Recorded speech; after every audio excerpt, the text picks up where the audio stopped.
बोलने नहीं दूंगा कभी खड़ा होगा, ये बता रहा हूँ। उग्रवादी कटवे सर। दोस्तों आदाब, नमस्कार। मैं जफरुद्दीन, आप देख रहे हैं एसएसएन नेटवर्क। आपको बता दें कि भरी संसद में स्पीकर के सामने बीजेपी दिल्ली के सांसद एक अन्य मुस्लिम सांसद को इन शब्दों से पुकार रहा है। क्या यही संस्कार हैं भाजपा के? आज भारत में मुसलमानों के साथ वैसा ही सुलूक हो रहा है जैसा हिटलर के जर्मनी में यहूदियों के साथ किया जाता था। इस लोकतांत्रिक देश में इस तरह के बयान बेहतर संकेत नहीं देते। इतना ही नहीं, उनके साथ बैठे हुए कई और सांसद भी हंसते हुए नजर आ रहे थे। आइए आपको सुनवाते हैं उस बयान को जो देश की सबसे बड़ी पंचायत क्यों ले रहे हैं? मोदी साहब सिरे नहीं ले रहे हैं, सिरे ले रहे हैं देश के वैज्ञानिक। ओए बड़वे, ओए उग्रवादी सिरे ले रहे हैं। उग्रवादी बोलने नहीं दूंगा कभी खड़ा होगा, ये बता रहा हूँ। उग्रवादी कटवे सर, ये जो श्रेय अगर जाता है तो देश के प्रधानमंत्री को जाता है। दानिश जी प्लीज, ये आतंकवादी है, उग्रवादी है, ये मुल्ला आतंकवादी है। बिदुरी जी सर, अभी मैं बताना चाहता हूँ, अधीर रंजन जी अभी शोर मचा रहे थे, लिस्ट पढ़ रहे थे। उस लिस्ट में अधीर रंजन जी जब लिस्ट पढ़ रहे थे 1975 से लेकर अभी तक, इसकी बात करते थी। बाहर देखो If anything wrong, अभी रोज पढ़ रहे थे सर। इसरो ने Please, you take your seat. 1975 से अब तक 52 आफ्ताब अहमद ने रमेश बिधूड़ी की संसद सदस्यता रद्द करने और पीएम मोदी से देश से माफी मांगने को कहा है। दिल्ली से सटे हरियाणा के कांग्रेस विधायक दल के उपनेता आफ्ताब अहमद ने प्रधानमंत्री नरेंद्र मोदी और भाजपा केंद्र अध्यक्ष जेपी नड्डा से देश से माफी मांगने की मांग की है। लोकसभा में गुरुवार रात चंद्रयान 3 की सफलता पर एक परिचर्चा के दौरान बिधूड़ी ने अपनी विवादास्पद टिप्पणी बहुजन समाज पार्टी के सांसद कुंवर दानिश अली को निशाना बनाते हुए की थी। इसके बाद संसद में हंगामा छिड़ गया और विपक्षी नेताओं ने दक्षिण दिल्ली से बीजेपी सांसद रमेश बिधूड़ी के खिलाफ कड़ी कार्रवाई की मांग की है।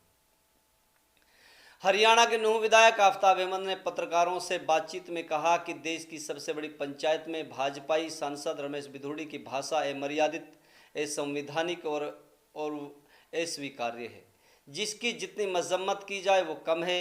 इस दुर्भाग्यपूर्ण घटना के दौरान सहयोगी भाजपा सांसद भी हंसते हुए दिखाई दे रहे थे। ये भारत जैसे लोकतांत्रिक देश के लिए गंभीर चिंतन का समय है। विश्व में भारत की छवि को इससे नुकसान हुआ है। पिछले कुछ सालों से भाजपा नफरत की दुकान को लगातार बढ़ावा देती दिखाई दे रही है। विधायक आफ्ताब अहमद ने कहा कि आज़ादी के 75 साल बाद एक तरफ चांद पर पहुंचने को लेकर चंद्रयान की बात हो रही है, नई संसद निर्माण का गुणगान हो रहा है, लेकिन दूसरी तरफ भाजपा नेताओं की विकृत मानसिकता इतनी निचला रूप धारण कर चुकी है कि समाज से लेकर संसद तक नफरत फैलाई जा रही है। कांग्रेस विधायक दल के उपनेता आफ्ताब अहमद कहते हैं कि अगर संसद के अंदर भाजपा का मुस्लिम सांसद के प्रति मानसिकता है तो आम जीवन में मुस्लिम समुदाय के प्रति इनकी मानसिकता की कल्पना करना ही मुश्किल है। मुस्लिम समुदाय के प्रति घृणा, मॉब लिंचिंग, मारपीट की घटनाओं का भाजपा राज में वृद्धि शर्मनाक है।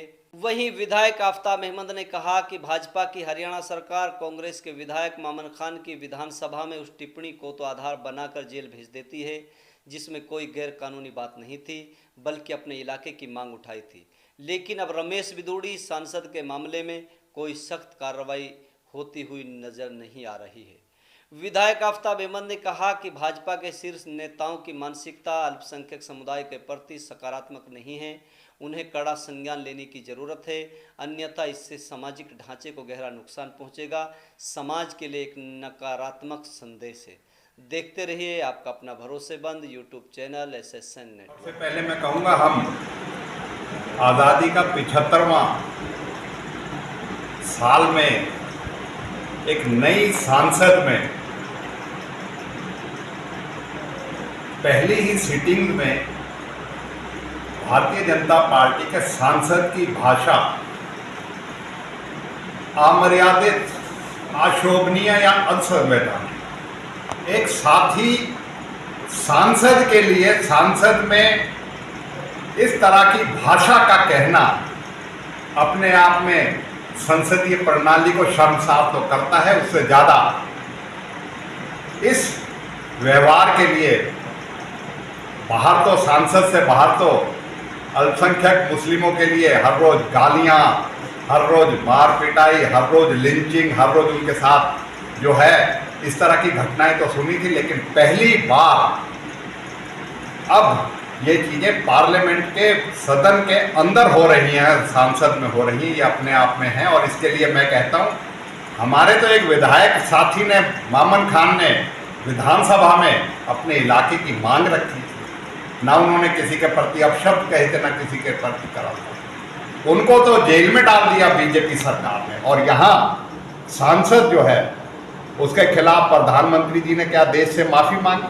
क्या जेपी नड्डा ने देश से माफ़ी मांगी? और क्या उसका निष्कासन और उसकी सदस्यता जो है निष्कासित करी गई?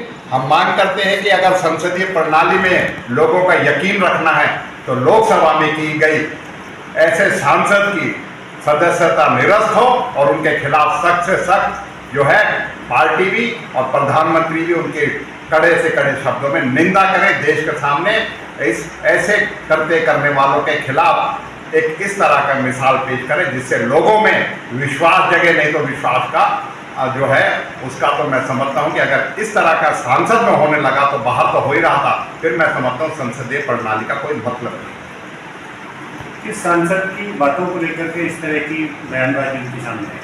मैं आतंकवादी कहना, उग्रवादी कहना, भड़वा कहना, कटवा कहना, ये मैं समझता हूँ इन लफ्ज़ों की तो कहीं भी किसी भी प्लेटफॉर्म पे, और वो भी सबसे उच्च प्लेटफॉर्म इस देश की सांसद में इस तरह की भाषा का प्रयोग करना, मैं समझता हूँ भारतीय जनता पार्टी ने किस तरह की मानसिकता बनी हुई है और उनके शीर्ष नेतृत्व में और किस तरीके से सांसद की भाषा है, तो अपने आप में दिख सकता है क्या देश में किस तरह का शासन चला।